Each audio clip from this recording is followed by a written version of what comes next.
May 6th, 1933. The Nazis were coming.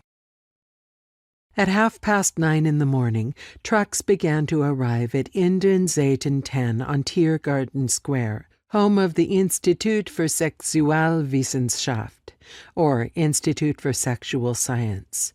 The gardens in front, awash with dew, would be crushed under the marching feet of Nazi students and a full brass band.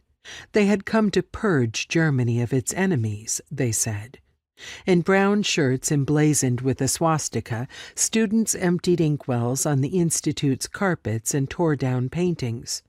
They threw a life-sized anatomical model out of the window, smashing it to pieces on the ground below. They overturned shelves, ransacked drawers, broke glass.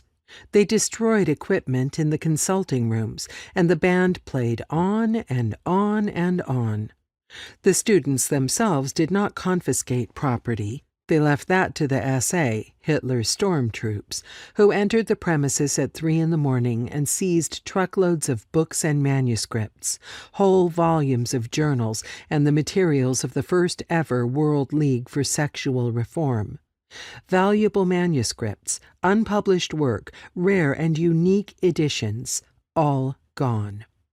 Up to 20,000 books in total, 55,000 photographs, and 40,000 case studies disappeared. Some would be sold at auction. The rest would be committed to the flames. 4 days later, the Institute's library lay piled on the Opernplatz, the square in front of the Berlin Opera House. Wooden pallets rose like Jenga bricks, each filled with books and papers, a framework for destruction. Film crews were on hand to record the event, with Nazi chief propagandist Joseph Goebbels encouraging the crowd to embrace the strong, great, and symbolic undertaking of entrusting to the flames the intellectual garbage of the past. The carnage flickered over German newsreels, and then those across Europe. Here were officers, students, civilian men and women throwing stacks of books at the twisting, heaving flames.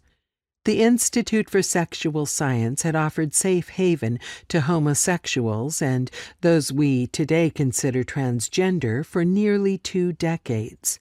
It had been built on scientific and humanitarian principles established at the end of the 19th century, which blossomed into the sexology of the early 20th century.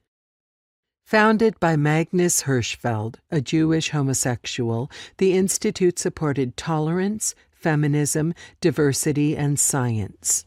As a result, it became a chief target of the Nazis.